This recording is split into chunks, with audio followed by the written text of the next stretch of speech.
Russia just unleashed yet another massive strike against Ukraine. It deployed hundreds of drones and dozens of missiles over the border, targeting numerous towns and cities far and wide across Ukrainian regions, including the capital of Kyiv and other major cities such as Kharkiv and Dnipro. It's the same sort of thing Ukraine has been forced to deal with on a near nightly basis for many months now, and attacks like this often cause mass casualties and widespread destruction, with residential homes and other buildings reduced to rubble. But Ukraine was ready for this attack, and its response has been both swift and brutal, a powerful demonstration of just how far the country has come. The Russian strike occurred overnight on October 9 into the early hours of October 10. As they have done so many times before, the Kremlin's forces launched a gigantic aerial assault against Ukraine, deploying close to 500 aerial weapons in a single strike. To be more precise, the attack involved a mixture of ballistic and cruise missiles, plus Shahid-style drones and other attack drones. In total, the Ukrainian Air Force calculated 497 aerial threats, including a whopping 465 drones of various varieties and 32 missiles.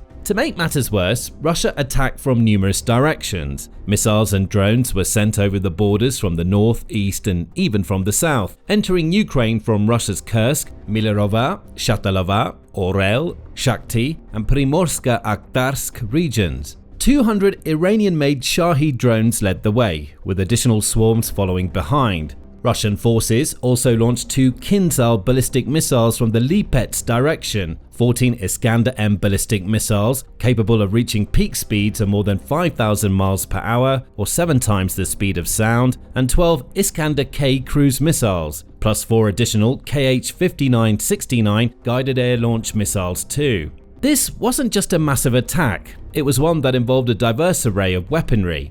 And that made it distinctly more difficult to deal with, because none of those weapons follow the same patterns and behaviors. They're all different, all unique, and all demand completely different approaches to counter them and bring them down before they strike their targets. If Ukraine only had to deal with 500 Shahid drones, for example, and no other drone or missile varieties, it would know exactly how fast those Shahids can travel, how far they can go, and what they're capable of. Its forces would therefore be able to quickly discern the best ways to bring them down and deploy the relevant defenses, likely taking out almost all of the drones while suffering minimal damages. Or if Ukraine only had to deal with a single type of missile, it would at least be able to identify the model in question and take the appropriate measures to counteract it.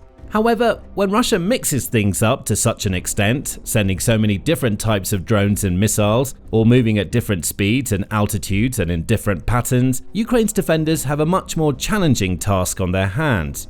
They can't rely on a single system or strategy of air defense to deal with all of those diverse weapons. They have to respond rapidly, proactively, and in equally diverse ways, choosing the right solutions at the right times to repel each and every incoming threat. And that's exactly why Russia attacked in this way. They used different drones, missiles, and various launch vectors too, all in an attempt to both confuse and overwhelm Ukraine's defenses, and they likely had high hopes for this particular strike. The Kremlin may have envisioned widespread destruction across Ukraine, with dozens of buildings destroyed and dramatic numbers of deaths and injuries. It may too have hoped to gain precious intelligence about potential weak points within the Ukrainian air defense network, which it could use to inform its follow-up strikes in the days and weeks ahead.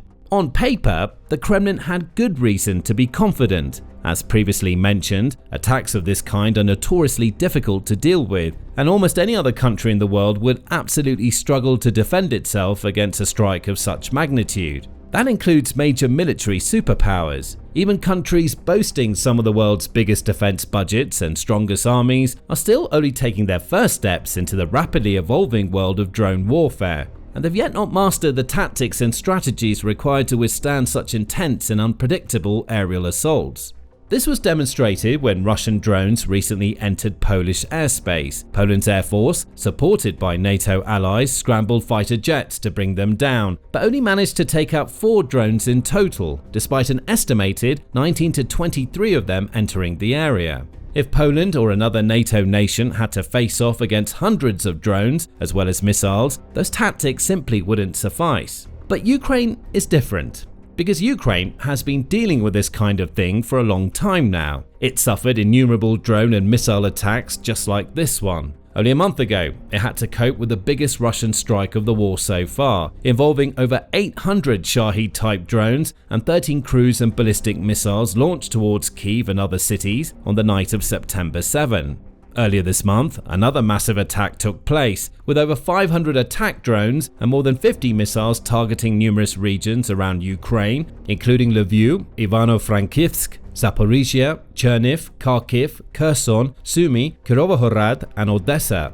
This is the tragic reality of the war today. With every passing week, fresh reports emerge of record-breaking Russian attacks. Thousands of drones and hundreds of missiles have entered Ukrainian airspace every single month in 2025. And this level of intense aggression is not likely to stop or subside anytime soon. So, on October 9, when the Kremlin's commanders once more ordered a major attack on multiple Ukrainian towns and cities, they're most likely expected to sit back, relax, and listen as reports flooded in of direct hits, infrastructure destruction, and dozens or even hundreds more innocent Ukrainian civilians killed or wounded. Unfortunately for Russia and its president Vladimir Putin, the attack definitely did not turn out the way they had hoped, because not only does Ukraine have more experience than any other country in the world when it comes to suffering massive drone attacks on a remarkably regular basis, it's also better than almost any other country on the planet when it comes to countering those attacks too. And that's exactly what happened here. Despite the frightening scope and scale of the assault, Ukraine's integrated air defense network, which includes everything from mobile fire units to electronic warfare teams, fighter aviation crews, and surface-to-air missile brigades, responded rapidly and effectively. So, by 10 a.m. on October 10, the Ukrainian forces had successfully taken out almost every single aerial threat. In total, they brought down or suppressed 420 targets, including 405 of the enemy drones and multiple missiles, including a Kinzhal, 4 Iskander Ms, 9 Iskander Ks, and a Kh-5969. This was confirmed in a Facebook post published on the official account for the Air Force Command of Ukrainian Armed Forces.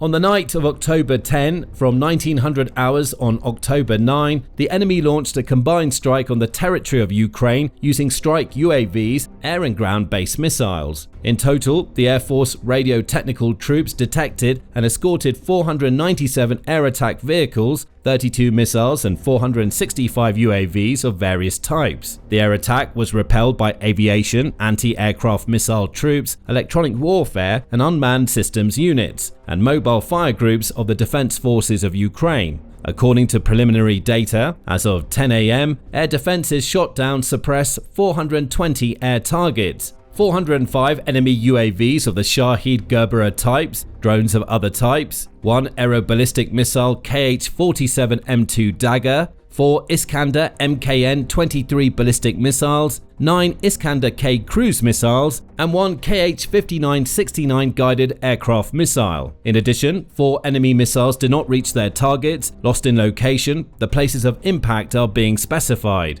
Direct hits of 13 missiles and 60 strike UAVs were recorded at 19 locations, and downed ones, fragments, fell at 7 locations. So, not only did Ukraine manage to take out close to 85% of Russia's aerial weaponry, but several additional missiles failed to strike their targets, with just a small fraction, 13 missiles and 60 unmanned aerial vehicles, actually dealing damage. This just shows how incredibly effective Ukraine has become in regard to resisting and withstanding Russia's aerial attacks, and how impressive its vast and multi-layered air defense umbrella is today, thanks to both domestic developments and innovations, as well as invaluable support from Ukraine's many allies across the NATO alliance and Western world. Indeed, the very fact that Ukraine was able to bring down a Kinzhal, which is one of the fastest ballistic missiles in existence today, capable of reaching speeds of Mach 10 or more than 7,600 miles per hour, is perhaps the most impressive element of this entire story. It shows that Ukraine's defenders are making smart use of the sophisticated Western-supplied air defense systems like American Patriots and SAM-T batteries to counterattack hypersonic missiles that have in the past been described as unstoppable in the air. Every time Ukraine pulls off a feat like this, it undermines Russia's confidence and erodes any sliver of strategic advantage the Kremlin thinks it might have. It also validates Ukraine's strategy and proves that the country is on the right path, growing stronger and more resilient by the day. Of course, despite the numerous encouraging aspects of this incident, some of the drones and missiles still managed to bypass Ukraine's defenses and deal damage across the country. Ukraine's President Volodymyr Zelensky took to X to detail the full and frank impact of the attack, writing, "At many critical infrastructure sites, recovery efforts continue following Russia's strike on the energy sector. It was a cynical and calculated attack with more than 450 drones and over 30 missiles targeting everything that sustains normal life. Everything the Russians want to deprive us of. As of now, more than 20 people across the country have been reported injured. All are receiving the necessary assistance. Sadly, a child was killed in Zaporizhzhia as a result of the attack. My sincere condolences to the family and loved ones." The tragic loss of a young and innocent life reminds us that even when Ukraine is able to ably defend its territory against the vast majority of Russia's drones and missiles, those that manage to evade the interceptors, EW systems, and mobile fire units are still able to deal unspeakable damage. Zelensky continues, "In Kyiv, repair crews are working to restore power and water supply. Power outages have been reported in the Kyiv, Donetsk, Chernihiv, Cherkasy, Kharkiv, Sumy, Poltava, Odessa and Dnipro regions. Zaporizhzhia, Kirovohrad and Kherson regions are also recovering after the attack. All relevant services are working on recovery and first responders are operating wherever needed. I received regular reports from Minister for Development of Communities and Territories Oleksiy Kuleba, Minister of Energy Svitlana Grinchuk, Minister of Internal Affairs Igor Klimenenko and local officials. Maximum efficiency is required from government representatives at all levels." Ending his tweet, Zelensky condemned the Kremlin's actions, noting that this was yet another case of Russia targeting civilian and energy infrastructure rather than viable military targets, while urging Ukraine's allies throughout Europe and across the Atlantic in North America to continue to enforce sanctions and send support to Ukraine. It's precisely the civilian and energy infrastructure that's the main target of Russia's strikes ahead of the heating season. Together, we can protect people from this terror. What's needed is not window dressing but decisive action from the United States, Europe and the G7 in delivering air defense systems and enforcing sanctions. We count on a response to this brutality from the G20 and from all those who speak of peace in their statements yet refrain from taking real steps. The world can defend itself against these crimes, and doing so will undoubtedly strengthen global security. Thank you to everyone who's helping. There's no doubt that Ukraine will indeed benefit from additional support from its allies in order to withstand whatever Russia sends its way in the weeks and months to come. However, in the meantime, this incident shows that Kyiv is doing quite a remarkable job of defending its land and fending off a large part of the Kremlin's threats. It takes a staggering level of air defenses, technology, strategy and coordination to be able to take out hundreds of drones and dozens of missiles in the span of a single night. But this is exactly what Ukraine did on October 9, and it's exactly what it's done on numerous other occasions in the weeks and months prior to that. Back on October 5, for instance, when Russia launched a similarly massive attack involving close to 550 aerial attack objects in total, fired from multiple directions, Ukrainian air defense systems successfully repelled 478 targets, including 439 Shahed and Gerberer drones, a Kinzhal missile, 32 Iskander-K cruise missiles, and 6 Caliber cruise missiles too.